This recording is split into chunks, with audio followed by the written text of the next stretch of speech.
Anda mungkin sudah pakai asisten AI buat coding sehari-hari ya kan? Pastinya, sudah jadi bagian dari workflow.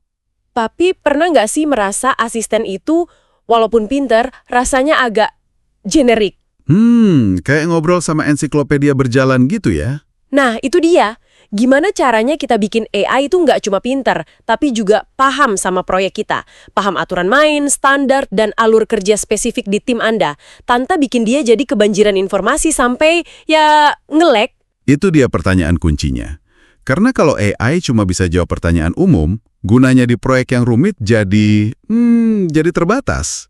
Tantangannya adalah membuatnya jadi anggota tim yang benar-benar nyetel dengan kebiasaan kita. Nah, hari ini kita bakal ngobrolin dalam-dalam soal satu konsep dari Google Anti-Gravity yang menurut saya sangat cerdas untuk menjawab masalah ini, keterampilan agen atau agent skills. Oke. Jadi, misi kita hari ini adalah membongkar apa itu agent skills, kenapa ini solusi jitu buat masalah umum AI, dan yang paling penting gimana cara Anda bisa bikin sendiri. Dari yang paling simpel sampai yang kompleks banget ya. Betul sekali. Intinya adalah mengubah asisten AI yang serba bisa tapi nggak dalam menjadi seorang spesialis yang dibuat khusus untuk alur kerja Anda. Oke, kita mulai dari akarnya dulu. Agen AI modern itu kan canggih banget. Banget. Tapi, coba deh bayangkan skenario ini. Anda kasih dia akses ke seluruh code-base proyek, ditambah ratusan tools dan API yang tim Anda pakai.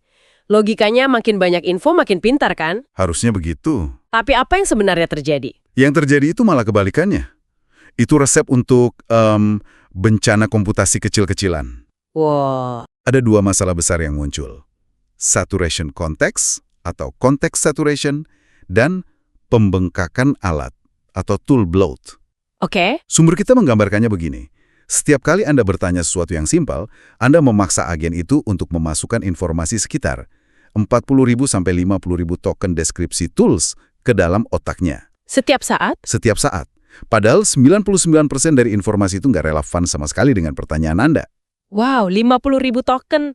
Saya bisa bayangkan itu jadi lambat, tapi seberapa parah sih dampaknya?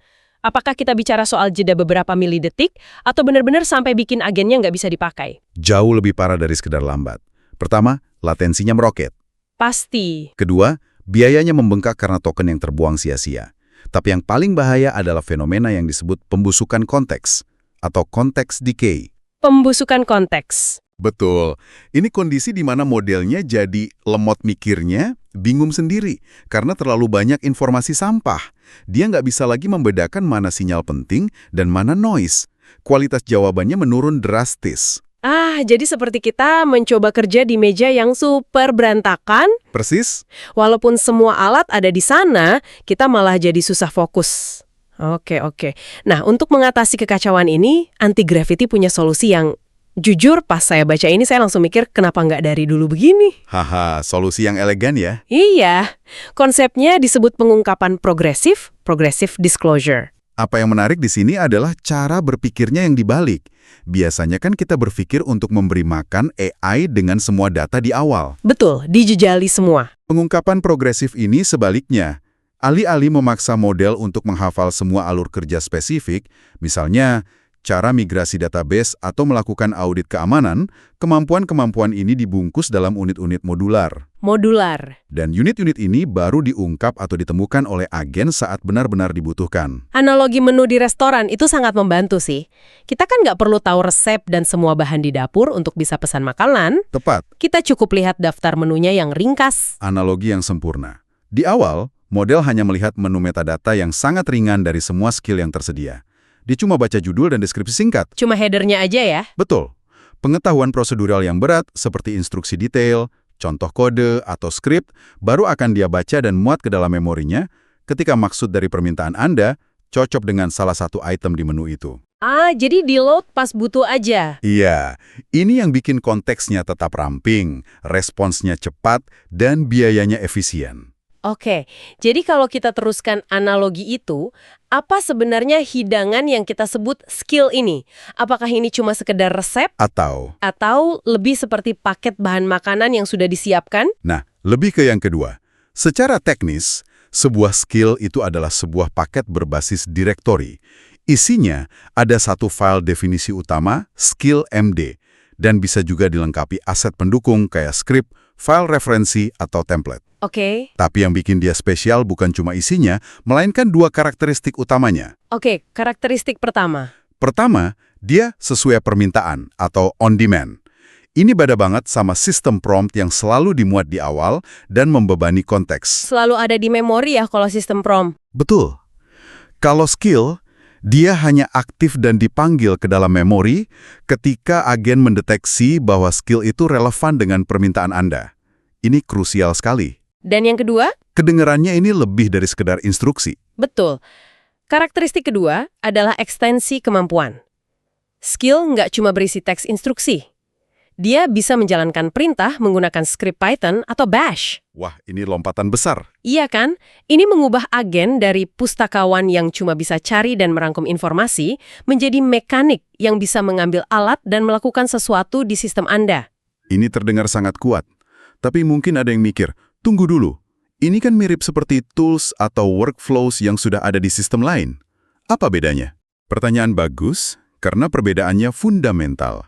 Sumber kita memberikan analogi yang jernih. Bayangkan MCP, model konteks protokol, koneksi ke sistem eksternal seperti GitHub atau database, itu sebagai tangan si agen. Oke, MCP itu tangan, koneksi yang berat dan persisten. Betul. Nah, skills ini adalah otak yang mengarahkan tangan-tangan itu. Otaknya. Skill sifatnya ringan, sementara, dan dipanggil sesuai kebutuhan untuk menggunakan tangan tersebut dengan cara yang cerdas dan terstruktur. Skill itu berisi metodologi cara menggunakan alat. Oke. Tapi perbedaan paling besarnya ada di pemicunya. Maksudnya? Workflows atau custom commands biasanya dipicu secara manual. Anda harus tahu dan mengetik perintah spesifik, misalnya test atau deploy. Betul, harus hafal perintahnya. Sebaliknya, skills dipicu oleh agen itu sendiri secara otomatis. Model LLM-nya yang menganalisis bahasa alami Anda, mendeteksi maksud di baliknya, lalu secara proaktif mencari dan memuat skill yang paling relevan. Jadi kita nggak perlu hafal. Nggak perlu. Anda cukup bilang, tolong deploy perubahan terakhir ke staging, dan agennya yang akan tahu harus pakai skill yang mana. Itu yang membuatnya terasa seperti sihir. Oke, ini mulai sangat jelas. Jadi bukan kita yang cari alatnya, tapi agennya yang pintar memilihkan alat yang tepat buat kita. Keren. Keren banget. Saatnya kita buka cup mesinnya. Bagaimana struktur sebuah skill dan gimana cara kita membuatnya. Strukturnya sengaja dibuat sangat sederhana dan berbasis file. Sebuah skill itu intinya cuma sebuah folder. Cuma folder? Iya, di dalamnya wajib ada file skl.md, dan bisa juga ada subfolder opsional seperti scripts untuk script, references untuk file pendukung, dan examples untuk contoh. Dan folder ini kita taruh di mana? Apa bisa di-share antar project? Nah, ada dua pilihan cakupan. Anda bisa menyimpannya di level workspace, di dalam folder .agent skills di proyek Anda. Ini membuatnya jadi skill lokal, khusus untuk proyek itu. Oke, cocok buat yang spesifik ya? Betul. Kayak alur kerja deployment atau boilerplate untuk framework internal. Atau, Anda bisa menyimpannya di level global, di short.geminianti-gravity skills. Oh, jadi bisa dipakai di mana-mana? Iya, skill di sini akan tersedia di semua proyek Anda. Ini pas untuk utilitas umum seperti format JSON atau generate UUID. Mari kita fokus ke jantungnya, file skl.md itu. Isinya apa saja? File ini punya dua bagian. Di paling atas ada front matter YAML, ini semacam metadata untuk agen. Di bawahnya ada isi markdown yang berisi instruksi untuk si agen. Oke. Dari semua metadata di YAML, ada satu yang paling krusial, deskripsi. Deskripsinya ya? Betul. Inilah frasa pemicu bagi agen. Dia akan mencocokkan permintaan bahasa alami Anda secara semantik dengan deskripsi ini. Wah, berarti penulisan deskripsi ini penting sekali ya? Saya sering lihat dokumentasi alat yang deskripsinya cuma satu kata, kayak database. Iya, Itu pasti nggak akan jalan di sini. tepat sekali. Deskripsi yang buruk. Alat database. Itu terlalu umum dan ambigu. Deskripsi yang baik, seperti yang dicontohkan di sumber, mengeksekusi query SQL hanya baca terhadap database PostgreSQL lokal untuk mengambil data pengguna. Wow, spesifik banget. Deskripsinya, semakin akurat agen memilih skill yang tepat pada waktu yang tepat. Oke, sekarang bagian yang paling seru. Sumber yang kita pakai, ini membaginya jadi 5 level pembuatan skill, kayak tingkatan di game. Ini cara yang bagus banget untuk belajar. Setuju? Mari kita bedah satu persatu polanya. Siap. Kita mulai dari yang paling dasar. Level 1. Router dasar. Contohnya adalah skill bernama Git Commit Formatter. Ini kena banget. Saya pernah menghabiskan 1 jam mencari bug, ternyata cuma karena pesan commit dari rekan kerja saya cuma update, dan saya sama sekali nggak tahu apa yang dia ubah. Itu masalah klasik. Nah, skill ini adalah solusinya. Polanya sangat sederhana, kita hanya pakai instruksi di dalam file skill.md, tanpa skrip atau file eksternal sama sekali. Oke. Di dalamnya, kita tulis aturan format conventional commits, harus ada feed.fix, docs, dan seterusnya. Aturannya ditulis langsung di markdown-nya ya? Betul. Nah, saat Anda sudah selesai coding dan bilang ke agen, commit perubahan ini, agen akan mendeteksi maksud Anda, mengaktifkan skill ini, dan dia tidak akan langsung menjalankan git commit. Oh, dia nggak langsung eksekusi. Nah, sebaliknya, dia akan menganalisis perubahan kode Anda dan menyarankan pesan commit yang terstruktur dengan baik. Jadi agennya jadi semacam polisi yang menjaga standar kualitas tim secara otomatis. Sederhana, tapi dampaknya besar. Oke, lanjut ke level 2. Level 2, pemanfaatan aset. Ini adalah pola referensi. Contohnya, license header header. Bayangkan Anda harus menambahkan header lisensi Apache 2.0 yang panjangnya 20 baris di setiap file kode baru. Melelahkan dan kalau salah ketik di teks legal bisa jadi masalah. Persis. Menaruh teks lisensi itu langsung di dalam skill MD itu boros token dan membuka peluang AI untuk berhalusinasi atau mengubah redaksinya sedikit. Bener juga. Solusinya cerdas. Kita simpan teks lisensi yang berat itu di file terpisah. Misalnya resources header template.txt. Oke, dipisah filenya. Ya, skillnya sendiri cuma berisi instruksi singkat. Baca konten dari file resources header template.txt dan sisipkan di baris paling atas file target. Cerdas. Jadi instruksinya ringan, asetnya yang berat. Ini menjaga konteks tetap kecil dan memastikan akurasi 100%. Tepat. Selain lisensi, ini bisa juga dipakai buat boilerplate kode yang kompleks kan? Misalnya template komponen React atau file konfigurasi Docker. Tepat sekali. Apapun yang sifatnya repetitif, panjang, dan butuh akurasi tinggi adalah kandidat sempurna untuk pola level 2 ini. Oke, ini mulai menarik. Level 3. Level 3, belajar dengan contoh. Polanya adalah few shot learning. Contohnya, JSON to Pydantic. Oke. Mengonversi data JSON menjadi model Pydantic di Python itu kelihatannya sepele, tapi sebenarnya penuh dengan keputusan kecil yang subjektif. Seperti apa tuh? Bagaimana menamai kelasnya? Mana properti yang harus opsional? Pakai snake case atau camel case? Kalau kita coba tulis semua aturan ini dalam bentuk instruksi, bisa jadi puluhan baris dan sangat rapuh. Dan disinilah kita manfaatkan kekuatan inti LLM sebagai mesin pencocok pola yang luar biasa. Tepat, alih-alih menulis aturan, kita cukup memberinya contoh. Cuma contoh. Iya, di dalam skill ini kita siapkan folder examples yang berisi satu file input-data.json dan satu file output-model.ky yang merupakan hasil konversi ideal menurut standar tim kita. Oke, kita kasih contekan. Persis. Ketika Anda memberikan JSON baru dan meminta agen untuk mengubahnya jadi model Pydantic, agen akan melihat pasangan contoh ini dan meniru gayanya, strukturnya, dan logikanya. Dia belajar dari contoh yang baik. Ini menarik, tapi ada risikonya, kan? Kalau contoh yang kita kasih ternyata punya code smell atau praktik yang kurang baik. Berarti AI-nya bakal belajar kebiasaan jelek juga dong? Pertanyaan yang sangat penting. Jawabannya, ya, absolut. Prinsip garbage in, garbage out berlaku sangat kuat di sini. Nah, Kualitas contoh yang Anda berikan akan menentukan kualitas hasil dari agen.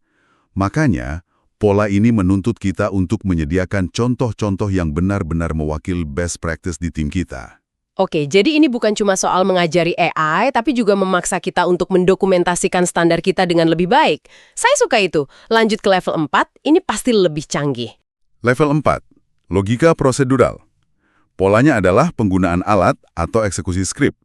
Contohnya, database skema validator. Oke. Misalkan Anda bertanya pada LLM, apakah skema SQL ini aman dan valid? LLM mungkin akan bilang ya, karena sintaksnya terlihat benar. Tapi belum tentu. Belum tentu. Bisa jadi ada aturan bisnis penting yang dilanggar, seperti setiap tabel wajib punya primary key atau kolom updated at. LLM tidak bisa diandalkan untuk validasi yang sifatnya deterministik atau butuh kepastian. Tunggu dulu. Kalau ujung-ujungnya kita harus nulis skrip Python buat melakukan validasi, apa gunanya AI di sini? Kenapa nggak kita langsung aja jalankan skripnya dari terminal? Nah, ini dia intinya. Guna AI di sini bukan sebagai validator, tapi sebagai orkestrator cerdas dan antarmuka bahasa alami. Oke, jelaskan. Anda tidak perlu ingat nama skripnya, di mana lokasinya, atau parameter apa yang harus diberikan.